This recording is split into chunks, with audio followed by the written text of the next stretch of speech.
حکومت پاکستان نے minimum wages جو ہے پاکستان میں وہ 37,000 فکس کی ہے۔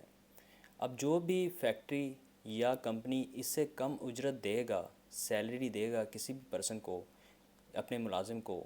تو حکومت اس کے خلاف سخت ایکشن لینے لگی ہے۔ اور صرف یہی نہیں، پاکستان میں کوئی بھی کمپنی، ملازم یا دکاندار کسی بھی ملازم کو نہیں رکھ سکتا جس کی عمر 14 سال یا 14 سال سے کم ہے۔ تو اس کے خلاف بھی بہت سخت ایکشن ہونے لگا ہے۔ حکومت نے ٹیم بنا دی ہے جس نے اپنا کام شروع کر دیا ہے، وہ وزٹ کرے گی۔ اگر کسی بھی کمپنی، دکان، فیکٹری یا کسی بھی جگہ پہ